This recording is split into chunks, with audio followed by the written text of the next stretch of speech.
I just need to allow them to flow by themselves. If I just motivate enough, it will create the kind of atmosphere that everything goes smooth in the class. Mauricio. Yes. Welcome and thanks for being here. Thank you. Yeah, I was really thinking about your name. I'm used to saying Lobinho. In capoeira, Lobinho, I'm outside the capoeira guy. Oh, really? In Oxford, when I walk around, is the capoeira guy. Got it. Or Mao. Mao. Yeah, Mao. Yeah. And you've been doing that for a long time, I guess. 15 years. 15 years? At least 15 years, yeah. Okay. I don't know, I've heard how you started it, actually. Yeah, well, I started because when I moved here to Oxford from Spain, I was going to these English lessons in the city center. They were English lessons for free. Yeah. I make a lot of friends there, but it was very boring classes. And then when someone invited me to capoeira, I didn't know what capoeira is, but I thought like, if it's a physical thing and it's inside of the Oxford University, I will meet interesting people, I will learn English faster, and wow, yeah. English. So initially it was just because of that. I didn't have an idea what capoeira is, but it was a kind of a coincidence. Yeah. At the beginning, I didn't really understand much, but I met a very good friend, Stavros. And after the classes, we were like looking on internet, some videos. And then after some time, I realized that I can understand Portuguese a little bit. Okay. When you live in Spain, Portuguese sounds like a very strange language. But when you move here to England, you feel more familiar with Portuguese. Got it, okay. I guess it's when you see this gap, no, between different languages, you see closer to the ones that sounds closer to your language. Weird, yeah. I mean, I would think that Portuguese is closer to Spanish and closer to Spain, but somehow when you're in Britain, it's easier for you. But my mind was quite close because I was just in Spain and traveled to South American countries, so I didn't have an idea about English. Okay.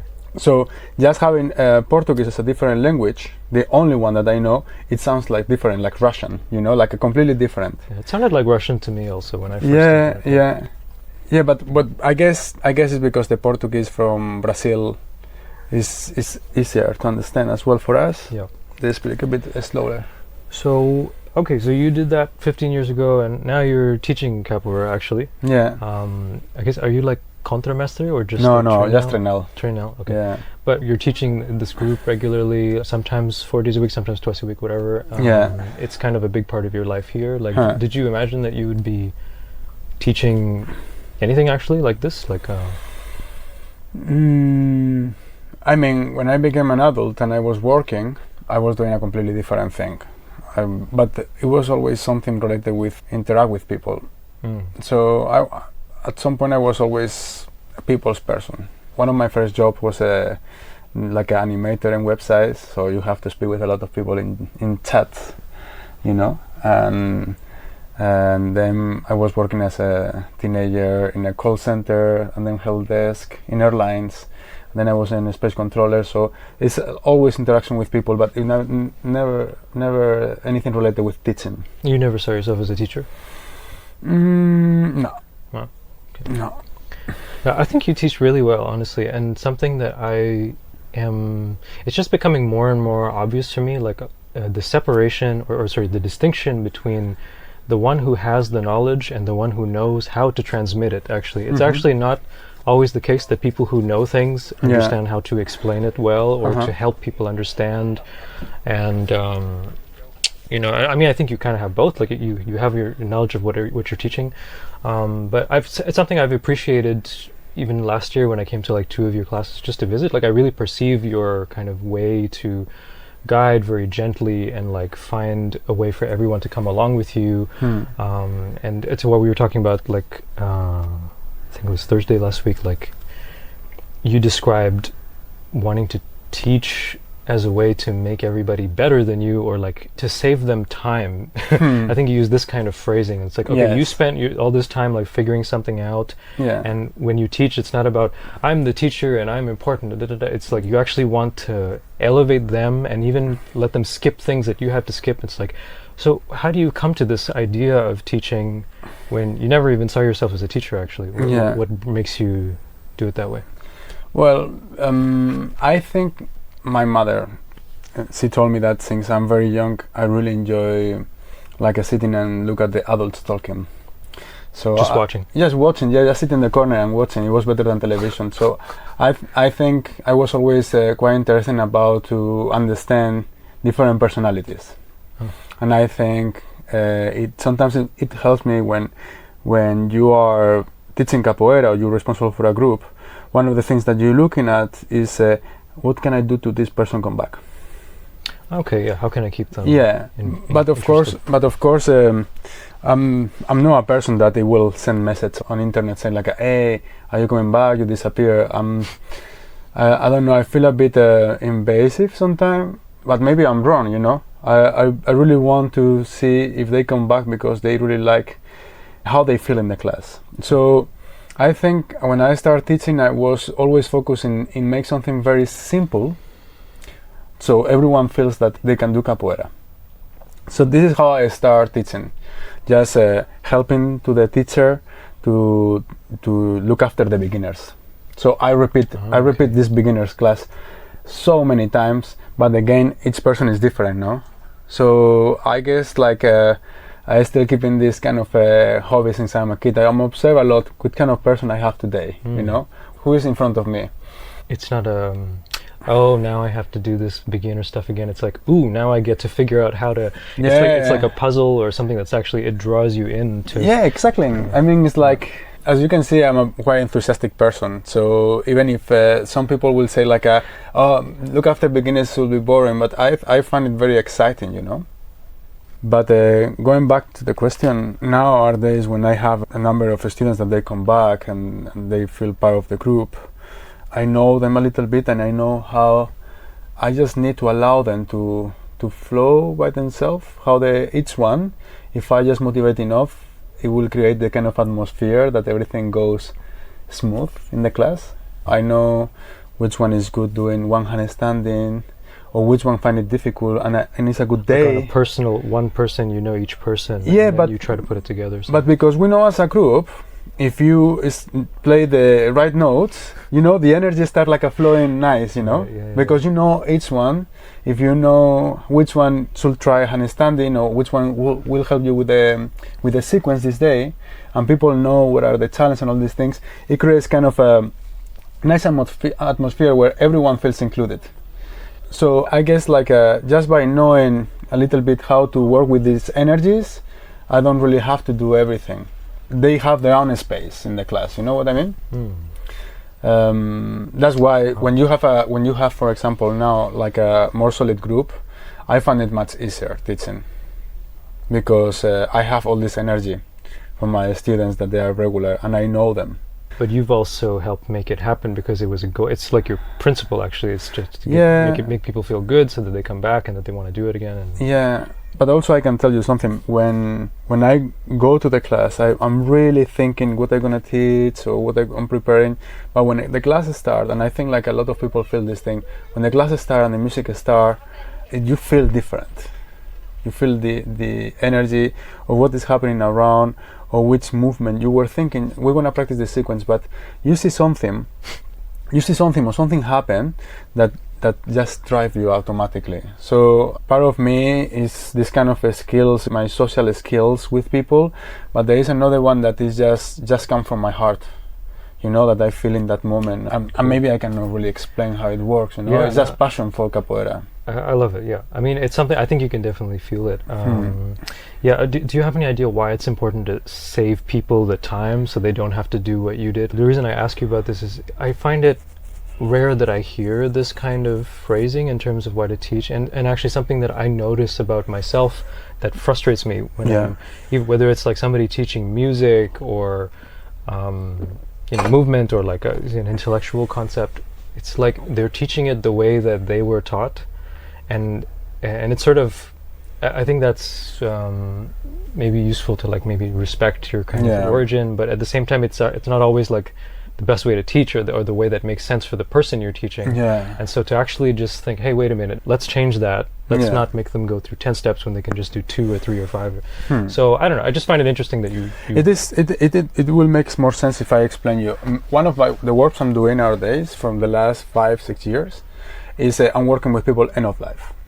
and spending time with these people enough life, there is a moment that you can close and you forget about the age. You can see somehow the person behind, and especially when they are talking all the time about the past and they show you pictures when they were younger, and you start, like, in your mind, start to figure out the person you have in front of you, and sometimes you make jokes, sometimes even you have a beer together, and they are just facing death all the time.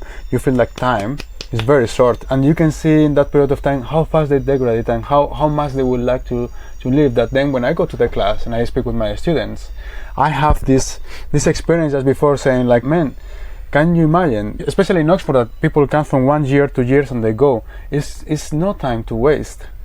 Whoa. Even the time we spend in, like, for example, you came and visit, even the time we spend is limited. And the time in life, everyone who has 60, 70 years can tell you, time goes very fast in life. I guess it's real for you in a way that if you or I were sort of facing death in the near future, it's sort of a common trope actually, that when one is close to death, then they start reflecting and like, oh, I should actually just do things now and not wait or not make compromises, etc. But in a way, you're not in that situation, but you encounter people and then you sort of apply that understanding to other aspects of your life, and then we understand. So yes. One more point about the cool stuff you were saying in last week's class. You were just talking about moving the body as a way to express emotions. Of course, you're talking in the context of capoeira, but I don't think you only see it in that way. I think you maybe mean it more broadly, or correct me if I'm wrong. I was fascinated that I've never heard it phrased this way before. Like we talk about capoeira as like personal expression, or even dance as like personal expression, but I've never... Somehow I came away from your class thinking like, oh, do I even know how I feel right now? And how am I communicating that kind of thing through the way I move? Like, I never made this connection between like, oh, that's actually what I'm communicating when I move. I'm not just doing some moves to check off some boxes. It's communication. Not only on this sort of like, okay, we're playing a kind of game framework, and within this hypothetical world of like a chessboard or something, we're making, there's a response for certain things, and it's actually becomes a kind of intellectual thing in that sense, I think. Yeah. But so to hear it framed in this way was quite interesting for me. Yeah. So, yeah, I think I try often to think about people who are sedentary and not moving very much. Yeah. And like, you and I, we have this thing we're doing every week or whatever. We're training sometimes on our own, etc. Like, I want to relay this point because I've talked in the past about like exercises or getting moving or like why it's important, etc. But what do you think people who maybe don't have a sort of regular relationship with doing body movement stuff could understand about what it means for their emotions and understanding themselves and how they communicate, like on the communication level? Yeah. You know what I mean? Yeah. There is some people that I met in my life that they can communicate a lot with a very, very subtle way of moving the head or the way they look in the eyes, or even keeping silence. So it's a very subtle movement that they use with a very close circle of people that they have around. The way they communicate very carefully is because there is a small circle of people like the sons or the family around or the staff that working for them, that they know what this small thing means, so it's quite precise communication. And maybe the people that is outside, they will not communicate with them because he cannot use that. There is a lot of people that they are too expressive and they do this thing with everyone, the body is all the time talking and they try to be extroverted and all these things. So I'm just talking about two different extremes, okay? But again, there is a part of the emotion and the movement that, as we were saying, like there is two problems here. Someone explained wrong, has no the capacity to explain something properly, and the other one has no capacity to understand properly. So, for example, one way to see, I don't know how to express properly, or I don't know if I'm expressing properly, is creating the misunderstanding. If I don't know how I feel and I try to express how I feel, I also create a miscommunication. So you have more possibilities to don't understand properly, but I don't even know what I'm saying. Yeah. So it's like one level down from that, yeah. But there is another case that I don't know how I'm feeling, but you have experienced eyes, and you know better than me how I'm feeling. Wow. And this thing happens, isn't it? Yeah. When someone has experienced eyes, you see, and you have someone that is insecure and all these things and is trying to pretend, and you go from a sad expression to a happy. You are looking like that, and you say like, I can see you. I can see you better than you yourself. You know, and I also work doing cognitive behavioral therapy with some people I coach, and we have to talk about things that I also use for capoeira. Like, for example, we talk about the instinct, we talk about prediction, we talk about emotions, we talk about planning, strategy, understand the meaning of the word and how we are using it, or maybe we've misunderstood something, we are not using it properly. Most of the time when you don't use something properly, it just creates exactly the opposite effect, some negative effect. Like, for example, if I don't know about my emotions, I will assume that emotions are negative, because anytime I become emotional is a bad consequence. But if I know about my emotions and I know how to admit my emotions, it can be very, very powerful. Must be a reason why they are there. You see, I have a lot of tools there. If you don't know how to use it, you want to hurt yourself. Yeah, but if you know how to use it, you can do incredible things. You can build this whole boat. Yeah. Yeah. So again, I think when people see a capoeirista playing, and they can see a kind of someone really channeling something, like channeling, I mean like have an idea and just transfer into the movement. You know, it is very powerful, and for that you need to know what you're expressing. Opera singers, they practice very carefully to know how to get every single note perfectly in the voice. So I guess in the movement, to know what you express is part of the how your body looks like when you are playing capoeira, but also what it will create in the person in front of you. Okay, if you don't know how you feel, how do you figure that out? I guess talking with another people is good. Verbalizing. Yeah, verbalizing, you talk. This is sometimes what therapy is about, no? Unfortunately, I think like artists, we just professionalize everything. Like, for example, I guess now what is it's just a comment, okay? Just why people is doing therapy and why people have coach is because we professionalize what is in all times friendship. Because your friends should be someone that has time to spend with you and listen to you and don't judge you and be there when you need help. Okay, but now people have I'm your friend, but I cannot take all your shit because they said it's not good, or like you are traveling around, so you cannot go to the corner and see your friend and have a beer and talk about so many things. So I think this just nice conversations with friends, or even with your grandfather or with relatives is big part of the mental health.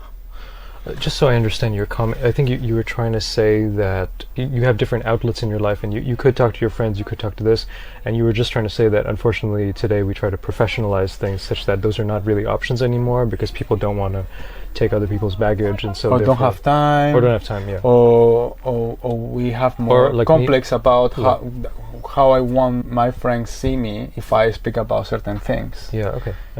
Or if I feel confident to talk to my sister or my mother about certain things that is happening in my life, Right. Okay, and if you don't feel like you have someone you can talk to, which can be a lot of people. I think like for example in religion, some people get something like that. No, they go and they speak. Some people speak at home and pray. Some people go to the church and talk and ask for help. Right. Me, for example, I don't go to the church, but many times the most, I don't say hard, I say the crucial moment is when I wake up in the morning. When I open my eyes, there is a moment like a moment that is some kind of a question or doubt or fear that comes to my mind. Okay, and in that moment I just try to talk, and say, what is this about and why I'm saying it, you know. And sometimes, because I'm educated as a Christian, sometimes you just prefer to talk to someone that apparently is listening, no? Right, yeah. Yeah. And if you don't have a religion, then maybe just talk to yourself, I guess, or... Yeah, another way is find music. Oh, yeah? Yeah, find some music that helps you to resonate. It's like you talking with yourself to the song, to the music. And that the music speaks to what you're going through in the moment. The music, the songs you choose, sometimes is because it's touching this kind of situation or moment you're going through. It helps you to review how you're feeling. I think it's important also having faith. Faith? Yeah.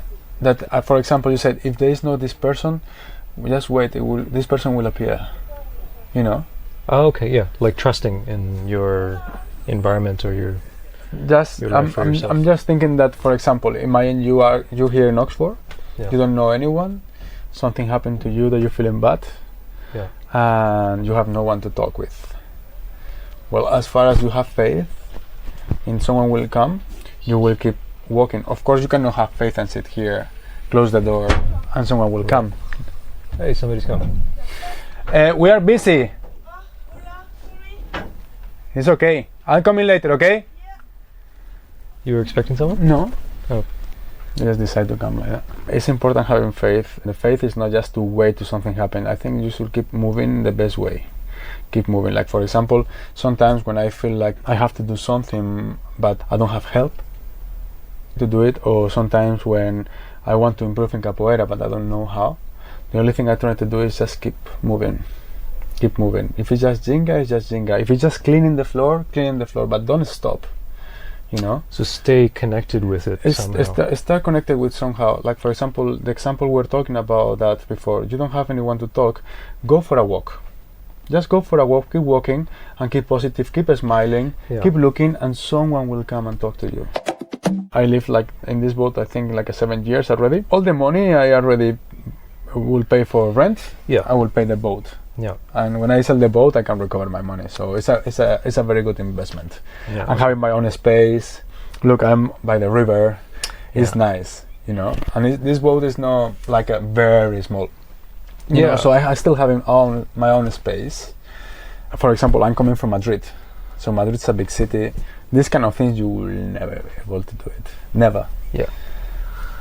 I guess what's maybe like the most interesting but somehow subtle thing that you wouldn't understand unless you lived in a boat, and then also maybe what's like complicated about it that maybe you regret or you find harder. I don't know if I will say I regret it. I can tell you that there were very hard moments sometimes. For example, in the winter, there is some things that they just stop working in the worst moment. You know, like the heater and all these things. But most of the times when this thing happen, I'm thinking in my clients, you know, that they are, you know, very old. Terminally ill clients. And I'm thinking about them, and no, it's not like at least I'm young and they are old. No, I'm thinking about that one day when I have the age, I will remember this kind of experiences, you know. Like even this winter that I was frozen and I needed to sleep with 3 blankets. From that perspective, I would say like, man, I will go back on time and I will do it again, because it was a kind of a adventure, and you lived your life. You really lived your life. I mean, it's just happening, you know, and you learn how to overcome with this thing and keep smiling and survive in a way, you know. Yeah. It's a small thing, but it's just that. Yeah. There are some things that, of course, like the toilet and all these things that you will not remember with love, for sure. Like I empty the toilet, but like I make the boat because I rebuild everything myself. Some friends that help me, and we have these funny moments. I don't know, put in the boiler and suddenly all the water just jump. You know, it was it's part of some nice memories. And I think if I would be interested to try it, maybe you shouldn't tell me those things. But it's cool. Great to chat with you, Mauricio. Thank you so much. Thanks for being